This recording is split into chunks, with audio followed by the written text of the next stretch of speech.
یہ نرگس صاحبہ انڈیا سے پوچھتی ہیں فجر چھوڑ کر باقی نمازیں پڑھنا، اگر ہم فجر کی نماز نہ پڑھیں تو کیا باقی نمازیں پڑھ سکتے ہیں یا وہ بھی قبول نہیں ہوں گی؟ فجر کی نماز نہ پڑھیں تو ایسا کوئی پیکج ہمارے علم میں نہیں ہے کہ جو فجر کی نماز نہ پڑھے اس پر باقی نمازیں بھی اللہ کی طرف سے معاف ہو جاتی ہیں۔ اس طرح کا کوئی پیکج ابھی تک میرے علم میں نہیں ہے کہ قرآن و سنت میں کوئی اس طرح کا کوئی پیکج نماز چھوڑنے والوں کو اسپیشلی دیا گیا ہو کہ جو ایک چھوڑ دیں وہ باقی بھی چھوڑ دیں، ایسا نہیں ہے۔ آپ اگر فجر نہیں پڑھتے تو باقی 4 نمازیں پڑھیں، کیونکہ باقی بھی چھوڑیں گے تو اور بڑا گناہ ہوگا، اور فجر چھوڑنا بھی کبیرہ گناہ ہے۔ رسول اللہ صلی اللہ علیہ وسلم نے ارشاد فرمایا، من ترک الصلاۃ متعمدا فقد کفر، جس نے جان کر نماز چھوڑ دی تحقیق اس نے کفر کیا۔ تو یہ خوب سمجھ لینا چاہیے کہ اسلام لانے کے بعد نماز جان بوجھ کر قضا کر دینا، اس سے بڑا کوئی جرم اسلام میں ہے نہیں۔ یہ تو تصور نہیں تھا پہلے زمانے میں کہ کوئی مسلمان ہو اور جان کر نماز قضا کر دے، تو اسلام کی علامت ہے۔ اس لیے اس کبیرہ گناہ سے فوراً توبہ کریں، اور اگر اللہ نہ کرے کبھی فجر چھوٹ جاتی ہے تو فوراً سے جتنا جلدی ہو سکے توبہ بھی کریں اور قضا بھی کریں، اور باقی نمازیں وہ بھی پڑھتی رہیں۔ فجر کی قضا ظہر سے پہلے پڑھیں یا بعد میں؟ اگر فجر کی نماز قضا ہو جائے تو کیا ظہر کی نماز سے پہلے فجر کی قضا پڑھیں یا ظہر کی نماز کے بعد قضا پڑھیں؟ محمد مرسلین انڈیا سے۔ پہلے پڑھیں۔ ایک تو فجر قضا کر دی، یہ گناہ، اوپر سے اتنی تاخیر کر رہے ہیں تو گناہ در گناہ ہوگا۔ حدیث میں آتا ہے من نام عن صلاۃ او نسیھا فلیصلیھا اذا ذکرھا فإن ذلک وقتھا۔ صحیح حدیث ہے، آپ صلی اللہ علیہ وسلم نے فرمایا کسی کی آنکھ نہ کھلے نماز میں یا بھول جائے تو جیسے ہی یاد آئے یا جیسے ہی جاگ آئے فوراً نماز پڑھے وہ، اور یہی پھر اس کا وقت ہوگا۔ تو اس میں تاخیر کرنا ٹھیک عمل نہیں ہے، تو ظہر تک بھی ڈیلے نہ کریں اس کو، یہ بھی غلط ہے۔ فجر کی پابندی کیسے کریں؟ فجر کی نماز نیند کی وجہ سے قضا ہو جاتی ہے، ذہن میں خیال آتا ہے کہ ابھی سو جاتا ہوں بعد میں اس کی قضا کر لوں گا، اس کی تھوڑی وضاحت فرما دیں۔ محمد اظہر انڈیا سے۔ محمد اظہر بھائی، مسئلہ یہ ہے کہ اسلام میں نا شرک کے بعد نماز قضا کرنے سے بڑا گناہ نہیں ہے، کسی قیمت پہ معاف نہیں ہے نماز۔ تو آپ سو جائیں یا کچھ بھی کر لیں، آپ کو نماز پڑھنی پڑے گی، ورنہ آخرت میں اس کا بڑا سخت حساب دینا پڑے گا آپ کو۔ اور فجر کی نماز کی ویلیو اس لیے بھی زیادہ ہے کہ اس میں اس کے ثواب اس لیے زیادہ ہے کہ اس کو پڑھنا مشکل ہے۔ تو 2 کام میں آپ کو بتاتا ہوں، وہ اگر کر لیں تو انشاءاللہ آپ سے پابندی ہو جائے گی۔ نمبر 1، صبح اٹھنے کے لیے آپ ایک الارم والی گھڑی لیں جس کے الارم کی آواز بہت تیز ہو، اور وہ آپ جہاں سوتے ہیں نا اس جگہ سے دور رکھیں، کہیں دور الماری پہ رکھیں، تاکہ جب وہ بجے تو اتنی زور سے بجے کہ آپ کے 14 طبق روشن ہو جائیں، اور محلے والے آپ کو بولیں کہ بھائی جا کے اس کو بند کرو۔ اور دوسری بات یہ ہوگا، دور رکھنے کا فائدہ یہ ہوگا کہ آپ فوراً وہیں سوتے سوتے ہاتھ مار کے بند نہیں کریں گے، بلکہ آپ کو اٹھ کے چل کے جانا پڑے گا اسے بند کرنے کے لیے۔ تو اتنی تیز آواز ہو کہ آپ دوڑتے ہوئے جائیں اٹھ کے، تو اس سے انشاءاللہ آپ کی آدھی نیند بھی غائب ہو جائے گی، اور جو سستی تھی وہ بھی کم ہو جائے گی، اور آپ انشاءاللہ اٹھ بھی جائیں گے۔ دوسرا کام آپ نے یہ کرنا ہے کہ جس دن فجر کی نماز قضا ہو جائے اس دن آپ نے فجر صبح کا ناشتہ نہیں کرنا ہے۔ اگر آپ ناشتے کے عادی ہیں تو اس دن کا ناشتہ آپ گول کر دیں سزا کے طور پر، تو یہ بھی ہے۔ اور اگر آپ ویسے ہی ناشتے کے عادی ہیں، ناشتہ کرنے کا آپ کا معمول نہیں ہے، تو پھر آپ اس دن لنچ غائب کر دیں، بولے آج کھانا نہیں کھاؤں گا میں، تو کچھ سزا دیں اپنے آپ کو، تو اس سے انشاءاللہ آہستہ آہستہ اس بری عادت سے آپ کی جان چھوٹ جائے۔ قضا نمازیں کس طرح پڑھیں؟ قضا نمازیں کس طرح پڑھنی چاہیے؟ کیا ان کی 5 نمازیں اکٹھے ایک وقت میں پڑھ سکتے ہیں؟ وحید اللہ خان کوہاٹ سے۔ جی ہاں، ایک وقت میں، ایک دن میں آپ پڑھ سکتے ہیں، ایک ٹائم پہ بھی پڑھ سکتے ہیں۔ 5 نہیں بلکہ وطر کی قضا بھی واجب ہے، تو وطر ملا کے 6 ہو جائیں گی، تو وہ قضا اکٹھی بھی پڑھ سکتے ہیں۔ اور نیت یہ کرنی ہے کہ میرے ذمے، جیسے فجر آپ پڑھ رہے ہیں تو نیت یہ کریں میرے ذمے فجر کی جتنی نمازیں لازم ہیں ان میں سے میں سب سے پہلی نماز پڑھ رہا ہوں۔ تو دوبارہ جب فجر پڑھیں گے تو بھی یہ نیت کریں گے کہ میرے ذمے فجر کی جتنی نمازیں ان میں سب سے پہلی، اس لیے کہ وہ جو پڑھ چکے ہیں وہ تو ذمے میں رہی نہیں ہے نا، تو اب جو ذمے میں رہ جائیں گی ان میں سب سے پہلی۔ تو اسی طرح پڑھتے چلے جائیں، وطر بھی اور ظہر بھی اور عصر بھی، اور اس میں سنت نہیں پڑھی جائے گی۔ سنتوں کی جگہ قضا نمازیں پڑھ سکتے ہیں، کیا عصر اور عشاء کی سنتیں غیر مؤکدہ نہ پڑھیں اور اس کی جگہ قضا نماز پڑھ لیں؟ اس طرح نفل بھی نہ پڑھیں تو کیا یہ صحیح ہے؟ محمد آصف صاحب انڈیا سے۔ جی ہاں، صحیح ہے، یہ سنت مؤکدہ تو نہ چھوڑیں لیکن غیر مؤکدہ قضا عمری کی خاطر چھوڑ دیں۔ کیا صرف فرض نماز پڑھنا ٹھیک ہے؟ اگر کوئی شخص سنت مؤکدہ اور غیر مؤکدہ اور نوافل چھوڑ کر صرف فرض اور واجب ہی ادا کرتا ہے تو کیا اسے گناہ ہوگا؟ اور آخرت میں حساب ہوگا یا نہیں، نیز کیا اس کی قضا کرنی ہوگی۔ دیکھیں نوافل چھوڑ دیتا ہے یا سنت غیر مؤکدہ چھوڑ دیتا ہے تو کوئی گناہ نہیں ہے، لیکن اگر صرف سنت یعنی فرائض پہ اکتفا کرتا ہے اور سنت مؤکدہ کبھی بھی نہیں پڑھتا تو پھر یہ گناہ گار ہے، کیونکہ سنت مؤکدہ کو ہمیشہ کے لیے ترک کر دینا علماء کہتے ہیں اس میں گناہ کا خطرہ ہے اور یہ شخص قابل ملامت ہے، کیونکہ سنت مؤکدہ یہی ہے جس کی تاکید بہت زیادہ ہے۔ جیسے فجر کی 2 سنتیں آپ صلی اللہ علیہ وسلم ہمیشہ پڑھا کرتے تھے، حتیٰ کہ فجر کی سنتیں سفر میں بھی نہیں چھوڑی آپ صلی اللہ علیہ وسلم نے، تو باقی سنتوں کا بھی جو مؤکدہ ہے ان کا اہتمام ضروری ہے۔ کبھی کبھار چھوٹ جائیں تو کوئی حرج نہیں ہے اس میں، جیسے سفر میں چھوڑ دیں یا کوئی ایمرجنسی ہے یا بہت زیادہ تھکاوٹ ہے، کبھی کبھار چھوڑنے میں کوئی۔ مسلمان کتنا ہی گناہ گار ہو، اس کائنات کو جو چلانے والا، بنانے والا، جنت جہنم پیدا کرنے والا، اس کو مانتا ہے کہ اللہ ہوں میں تیرا، بے شک نالائق ہوں، بے شک نافرمان ہوں۔ تبھی یاد رکھو اپنے ایمان پہ سمجھوتا نہ کرو۔ جو لوگ یورپ جاتے ہیں، امریکہ جاتے ہیں، میں ان سے خاص طور پہ کہتا ہوں یار تم اگر یاشی میں لگ بھی رہے ہو، خدا کے بندو اپنے آپ کو مسلم تو کہا کرو کم از کم، برائی کو برائی تو سمجھو، اللہ توبہ کی توفیق دے دے میں غلط کر رہا ہوں، یہ اعتراف تو کرو اللہ کے سامنے۔ جیسے ایک نالائق اولاد اپنے باپ کے سامنے اعتراف تو کرتی ہے یار ہم ابا کے حقوق ادا نہیں کر سکے۔ کتنے لوگ ہیں والدین جب دنیا سے جاتے ہیں اولاد رو رہی ہوتی ہے یار ابا کی ہم خدمت نہیں کر سکے، یار کوئی تلافی ہو سکتی ہے، تو نالائق اولاد تھی نا، لیکن ابا کو ابا تو مانا نا اس نے۔ تو یاد رکھو جو اللہ کو اللہ ہی نہیں مانتا، یہ اللہ کے ساتھ شریک کرتا ہے، اس کے سارے اعمال قرآن کہتا ہے راک کے ڈھیر ہیں، جیسے پھونک لگاؤ سارے اعمال اڑ گئے، پورا پہاڑ اڑ جائے گا نا پھونک، دیکھنے میں بہت ہے، اللہ فرماتے ہیں ایسا ہی ہوگا۔ تو نبی صلی اللہ علیہ وسلم نے فرمایا سب سے جو رائی کے دانے کے برابر بھی توحید کا قائل تھا نا اس کو بھی اللہ نکال لے گا۔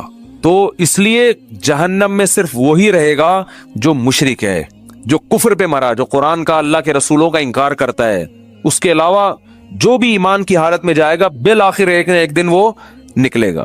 تو اس لیے میرے بھائی جو میں اصل حدیث سنا رہا تھا کہ جہاں بھی ایمان اور اسلام کی بات آئی ہے قرآن و سنت میں، وہاں نماز لازمی ساتھ میں چپکی ہوئی ہے۔ تو اس لیے آپ کو نماز تو پڑھنی ہی پڑھنی ہے، اس میں تو نو کا آپشن ہے ہی نہیں۔ یہ ثابت کرنے کے لیے ہم کیا ہیں؟ مسلم ہیں، مرد کو بھی عورت کو بھی، اور یہ صرف بر صغیر میں ہے۔ اتنی ملیشیا میں ہم نے دیکھا وہاں مسجدیں بھری ہوتی ہیں، سب نماز پڑھتے ہیں، خواتین بھی پڑھتی ہیں ساری، اسکارف لٹکے ہوئے ہوتے ہیں وہاں، بے شک وہ جاب کر رہی ہے، ہوٹل میں کچھ بھی کر رہی ہے، نماز کے ٹائم پہ عورت بھی آئے گی مسجد میں اسکارف پہنے گی، پھر وہی اسکارف نکال کے بھی چلی جاتی ہیں ٹھیک ہے نا، جیسے ہمارے ٹوپیاں رکھی ہوئی ہوتی ہیں نا ایسے۔